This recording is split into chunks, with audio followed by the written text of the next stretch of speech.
Hemen salam, ben Ataş Mehmedov. Bu videomda sizlerle offset buyruğunu görürüz. Şu yerde görýän ikonumyzyň bolan buyrugy. Göni misallar bilen size düşündireyim. Le enter diýdim şu yerden bir tane. Çadım. Ya da 1 minut. Delete pozum yanlış olmasın.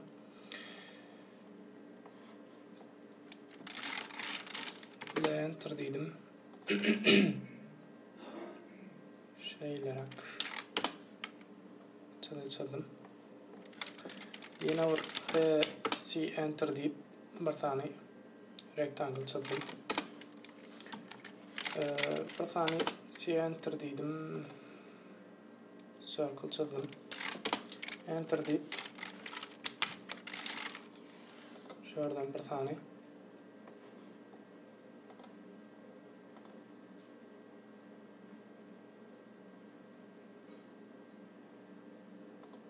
yay çadım.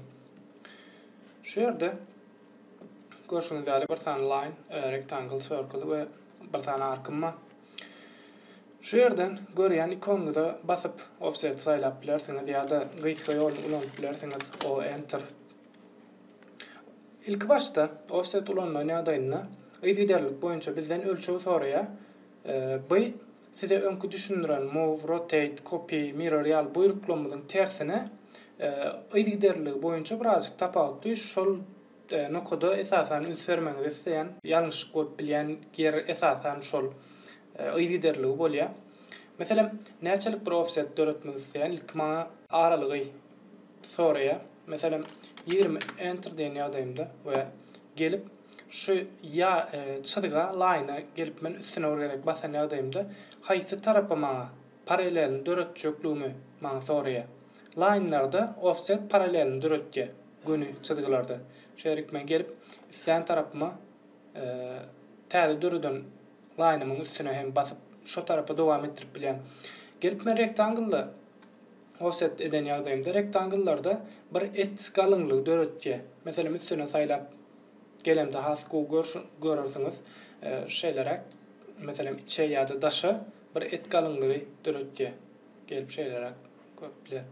Circle'larda emedil şu rectangle meňdeşirek bir et galynlygy döretje. Ýani şol bir merkezden çykkan ýene bir circle döretje. Meselem şu aralyk meselem şu yerdäki aralygyň 20 boljaklygyny bilýärsiz. Line'lar başlaň circle'larda hem başgaça bolanok şol iki circle'yň arasy 20 boljak derejede ütköýe gelip şeýlerak döredip bilýärsiz. Arklarda hem edil circle'larda bolşýaly şol bir merkezden çykkan ýene bir ark ýani ýaý döretje gelip men üstüne saýlan ýagdaýymda görüşüňiz ýa şeýlerak. Offsetler dürli çyzygy görnüşlerini dürli bize outputlar, neticeler berýär. Geldim mesela saýlap delete boldum. Offset bilen giňden näme bar buyrugymyz.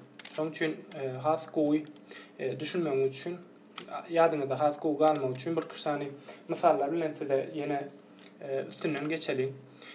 Meselem bir tane rectangle çyzdym.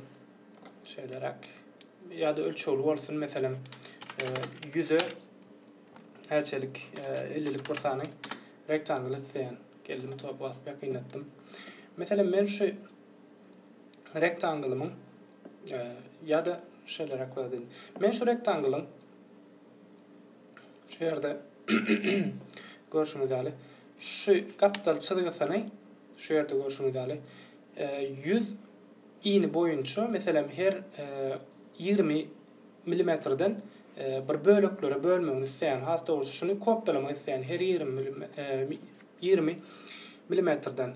Hawa men bunu kopyalam edip bilýän, şu ýerde görüşüňiz ýaly. Ýani bu ýerde maňa offset tasky kömek etdi. O enter diýdim. Meselem 20 ýanky saýlanan ölçegim dur. Ýene oradaki enter diýdim. Şu çyzygyny saýla şeýlerak bir offset etdiň ýagdaýymda etmeýänini görýäňiz. Munyň sebäbi rectangle'yň özüni bir sany pull line şu yerdäki pull line ýaly alyp barýanlygy üçin bolýar. Gelin men escape bassym. ilk başta videolara başlanmazda line'ları, poll line'ları hem line'ları öwürmän uğurlarını sizden görüpdük. Exploit ve join buyrukları bilen. Şu yerde görüşüňiz exploit, şu yerde join hem şu aşakta. Şu yerden men gelip şu çylgyny saylanymdan soň explode etmeli bolan, yani partlatmaly bolan exp l diýen ýagdaýymda geldim şu çylgyny men explode etdim. Görüşüňiz ýaly.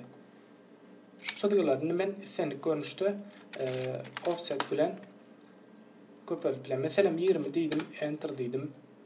Geldim şunu şu tarapa, şu çylgyny şu tarapa, şu çylgyny şu tarapa, şu çylgyny şu tarapa we şu çylgyny köpeltmeme gerek yok. Bular täden üstüne çylgy düşürmäne gerek yok. Şeýlerak görnüşde men döredip bilen. Eger maňa şeýlerak bir ýagdaý gawat gelse, geldim şulary delete problem, enter diýdim we şu iki çylgyň arasyna bir tane fillet düşürdim. Edil şu tarapyna hem şu filleti gaýtalatdym. Meselem men şulary ýaly bir kapsula görnüşümi yeni içe tarap offsetlemek isleyen edil şu çylgynyň bir offsetini döretmek isleyen içerik tarap meselem 5 mm uzaklygy. Şulary ýaly ýagdaýda men ýene näme etmeli bolan? Yani o enter diýen ýagdaýymyzda 5 enter diýdim. Şu ýagdaýda görüşüňiz ýaly diňe çylgylary öz başyna ýeketäk bir line görnüşini alyp barýanlygy üçin, özüni pol line görnüşini alyp barmaýanlygy üçin ýeke-ýekeden men etmeli bolan. Ýeke-ýekeden eden ýagdaýymda da iş garşa, şoň üçin men näme etmeli bolan? Şeýle gelip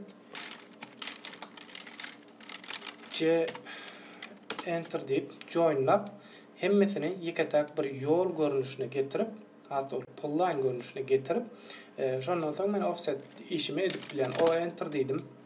5'im ýatda saklandy. Geldim. Şeýle saýladym we içerik tarap offsetledim. Şeýlerak şulary. Size ýene bir görkezmek isleýändim. Bir tane line çizdim. Şeýlerak ölçüli çeli hökmanlar. Şu ýagdaýlarda meselem offsetlen ýagdaýymyzda offsetin ikinci ýene urada ýygyderligini gaýtalalyň. O enter diýdim offsete girmek üçin ölçüw berdim. Näçelik bir galynlyk, näçelik bir uzaklygy ýerleşdirmek isleýänimiz barada. Meselem 20 ýa-da 10 diýdim, enter diýip ondan soň ölçüwmi berenden soň obyektim saýlamaly bolan. Şeýle görüşüňiz ýaly. Şu ýerde hem başka funksiýalarda, başka buyruklarda bolşýaly. Buyrukdan çykmaýanlygyny ünseren bolup bilersiňiz. Offsetde hiç ýyly biz enter ýa-da escape basýançak buyrukdan çykanok. Şeýlerak bir gowy tarapy hem ölçüwler beýleki buyruklarda bolşýaly, ýadyna saklaýar, meselem filletlarda bolşýaly. Fillet radius ýadyna saklaýar, AutoCAD bilýäňiz. Şu ýerde hem ölçüwlerini ýadyna saklaýar we biz enter ýa-da escape basýançak buyrukdan çykanok. Gelip biz şulary ýaly görnüşde köpelip gidip bilýäs. Geldim delete basdım. Offset buyruğu gaýtgaça şeýlerak dinläňiz üçin köp sag bolun. Innik videolarymyzda görüşýänçäkem. Hoş sag bolun.